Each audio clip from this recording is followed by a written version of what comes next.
Hello my dears, welcome to clone couple YouTube channel. ഞങ്ങൾ എങ്ങോട്ടേക്കാണ് പോകുന്നതെന്ന് മനസ്സിലായില്ലേ? മൂന്നാറാണ്. ഈ ഡിസംബർ സമയത്ത് മൂന്നാറിലേക്ക് പോവാതെ എന്ത് രസമല്ലേ?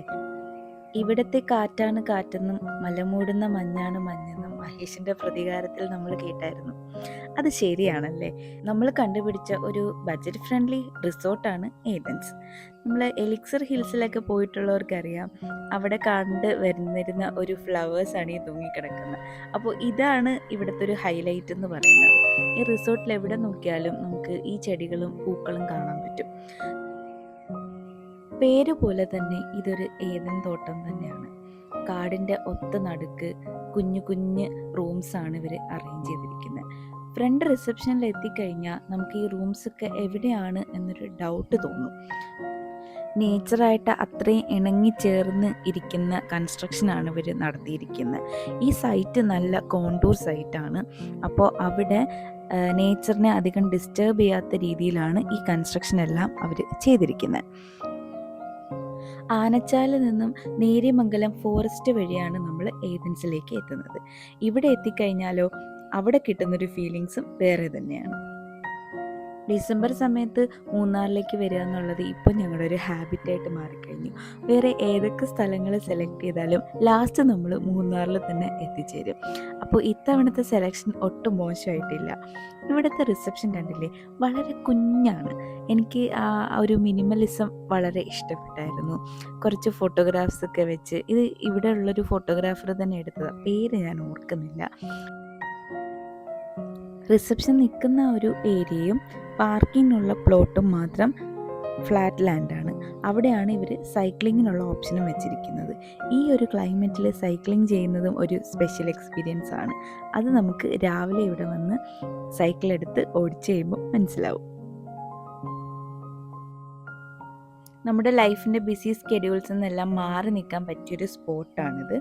ഇവിടെ ഒരു കുഞ്ഞു പൂൾ ഇവർ അറേഞ്ച് ചെയ്തിട്ടുണ്ട്. അത് വളരെ ചെറുതാണ്, പക്ഷേ നമുക്ക് അഡൾട്ട്സിനും കിഡ്സിനും എല്ലാം ഒരു സെപ്പറേറ്റ് ഏരിയയും ഈ ഒരു ഫോറസ്റ്റിൻ്റെ നടുവിലൊക്കെ ആയതുകൊണ്ട് അതൊരു സ്പെഷ്യൽ ഫീലിംഗ് ആയിരുന്നു.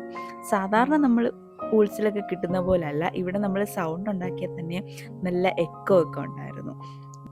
പക്ഷെ മടിയന്മാരായ നമുക്ക് പൂളിലേക്ക് എത്താൻ ഈ സ്റ്റെപ്പെല്ലാം ഇറങ്ങേണ്ട ആവശ്യമുണ്ടായിരുന്നു. അതെനിക്കത്ര അങ്ങോട്ട് ഇഷ്ടപ്പെട്ടില്ല. ഇവിടുത്തെ റെസ്റ്റോറൻറ്റിൻ്റെ പേരാണ് ഇഞ്ചി കഫേ. കണ്ണൻ ആ പേര് നല്ലതായിട്ട് ഇഷ്ടപ്പെട്ടായിരുന്നു. നമ്മുടെ വെർച്ചസ് ആണെങ്കിൽ മഞ്ഞിൽ കുളിച്ച് കിടക്കുന്നുണ്ടായിരുന്നു രാവിലെ നോക്കിയപ്പോൾ. രാവിലത്തെ ഇവിടുത്തെ ക്ലൈമറ്റ് ഒരു രക്ഷയില്ല കേട്ടോ. ഇത് ഞങ്ങളുടെ റൂമിൻ്റെ സൈഡാണ്. റൂമിൻ്റെ ഉള്ളിൽ ഞങ്ങൾ കാണിക്കുന്നില്ല, കാര്യം എല്ലാം വലിച്ചു വരെ ഇട്ടേക്കുക. രാവിലെ എണീറ്റൊരു വാക്കൊക്കെ ചെയ്യാനായിട്ട് ഒത്തിരി ഏരിയ ഉണ്ട് ഇവിടെ. നമ്മൾ ഒന്ന് നടക്കുകയാണെന്നുണ്ടെങ്കിൽ ക്ലൈമറ്റ് നന്നായിട്ട് എൻജോയ് ചെയ്യാൻ പറ്റും. നമുക്കൊരു സ്ട്രെസ് റിലീഫും കൂടെ ആയിരിക്കും. ഞങ്ങൾ വന്നത് വീക്കെൻഡ് ആയതുകൊണ്ട് തന്നെ ഓൾമോസ്റ്റ് എല്ലാ റിസോർട്ട്സും ഫില്ലായിരുന്നു. ഇവിടെ തന്നെ നമുക്ക് 2 ഫാമിലിക്കും 2 ഓപ്ഷൻ റൂംസാണ് കിട്ടിയത്. ഞങ്ങൾ 2 ദിവസത്തേക്കാണ് വന്നതെങ്കിലും ഏതൻസിൻ്റെ സ്റ്റോറി ഇവിടെ അവസാനിക്കുകയാണ്. ഞങ്ങൾ ഇനി പോകുന്നത് വേറെ റിസോർട്ടിലേക്കാണ്. ഞങ്ങൾ ആ റിസപ്ഷൻ ഏരിയയിലൊക്കെ നിന്ന് കുറച്ച് ഫോട്ടോസൊക്കെ എടുത്ത് അവിടെ നിന്ന് ഇറങ്ങി. നമ്മളിനി പോകുന്നത് ടോപ്പ് സ്റ്റേഷനിലേക്കാണ്. നമുക്ക് അടുത്ത ഹോട്ടലിൽ ചെക്ക് ഇൻ ചെയ്യാനായിട്ട് കുറച്ച് ടൈമുണ്ട്. അപ്പോൾ നമ്മളൊന്ന് ടോപ്പ് സ്റ്റേഷനിലൊക്കെ പോയി കണ്ടിട്ട് വരാമെന്ന് വിചാരിച്ചു. റോഡിലൊക്കെ നല്ല തിരക്കാണ്. ഇന്ന് സൺഡേ ആണ്. ഞങ്ങൾ കുറച്ച് ബ്ലോക്കിലൊക്കെ പെട്ടായിരുന്നു. പക്ഷേ ക്ലൈമറ്റ് മാറി മാറി നിൽക്കുവാണ്. ഇപ്പോൾ ഇവിടെ ഏകദേശം 27 ആണ് കാണിക്കുന്നത് ഉച്ച സമയത്ത്. രാത്രിയൊക്കെ 17 വരെ പോയായിരുന്നു. നമ്മൾ കണ്ട് കാണുന്നതിന് മുമ്പാണ് ക്ലൈമറ്റ് മാറുന്നത്. ചിലപ്പോൾ സണ്ണി ആയിട്ട് തോന്നും, പെട്ടെന്ന് തന്നെ ചിലപ്പോൾ ചാറ്റമഴ വരും, അത് കഴിഞ്ഞങ്ങ് മഞ്ഞ് മൂടും. അങ്ങനെ ആ ഒരു വേരിയേഷൻ നമുക്ക് ഈ പോകുന്ന വഴി ഫീൽ ചെയ്തുകൊണ്ടിരുന്നു. മുകളിലേക്കൊക്കെ എത്തുമ്പോഴത്തേക്ക് നല്ല മഞ്ഞാണ്. ഇടയ്ക്കിടയ്ക്ക് മൂന്നാർ വന്ന് വന്ന് ഇവിടുത്തെ റോഡും കടകളും എല്ലാം നല്ല പരിചയമായി. ഇപ്പം എവിടെ പോയാലും നമുക്ക് മാപ്പിൻ്റെ ആവശ്യമൊന്നുമില്ല, തന്നെ പോകാൻ പറ്റും. എല്ലാ അത്രയ്ക്കും പരിചയമായി മാറിക്കഴിഞ്ഞു. നല്ല തിരക്കായതുകൊണ്ട് തന്നെ ടോപ്പ് സ്റ്റേഷൻ്റെ വീഡിയോ ഒന്നും ഞങ്ങൾക്ക് എടുക്കാൻ പറ്റില്ല. നമുക്ക് തമ്മിൽ കാണാൻ പോലും പറ്റാത്തത്രയും മൂടൽ മഞ്ഞായിരുന്നു അവിടെ. അടുത്ത റിസോർട്ട് പള്ളിവാസലാണ്. നമ്മൾ രണ്ട് മനസ്സോടെ ചൂസ് ചെയ്ത ഒരു റിസോർട്ടാണ് കെ മാൻഷൻ. ഇതൊരു ഹോം സ്റ്റേ ആണ്, പക്ഷെ ഒരു കണ്ടംപററി സ്റ്റൈലിലാണ് ഇവരിത് ഡിസൈൻ ചെയ്തിരിക്കുന്നത്. നമ്മൾ മാപ്പിൽ നോക്കിക്കഴിഞ്ഞാൽ ഇവിടെ ഭയങ്കരമായൊരു കാടിൻ്റെ നടുക്കി റിസോർട്ട് ഇരിക്കുന്നത് പോലെ തോന്നും. ഫ്രണ്ടിൽ റോഡ് സൈഡ് ആണെങ്കിലും വേറൊരു സ്റ്റൈലാണ് കേട്ടോ.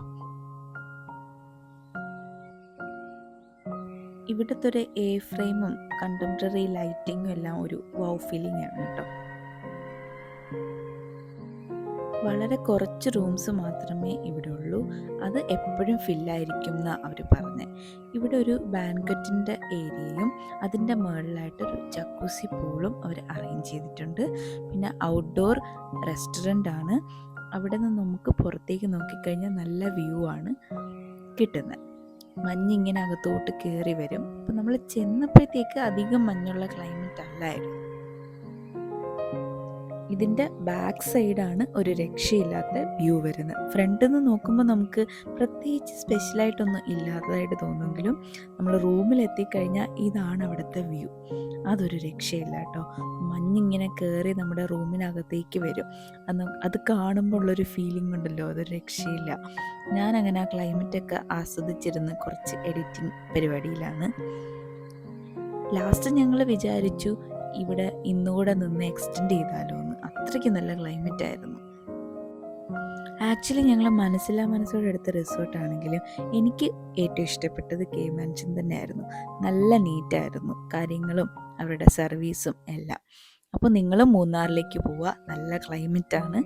അങ്ങനെ ഇരിക്കുന്ന കുരങ്ങിന് യാത്ര പറഞ്ഞുകൊണ്ട് ഞങ്ങൾ മൂന്നാറിൽ നിന്ന് പോവുകയാണ്. ഞങ്ങളുടെ വീഡിയോ കംപ്ലീറ്റ് ആയിട്ട് കാണുക, സപ്പോർട്ട് ചെയ്യുക, സബ്സ്ക്രൈബ് ചെയ്യുക, ഷെയർ ചെയ്യുക. Thank you for watching.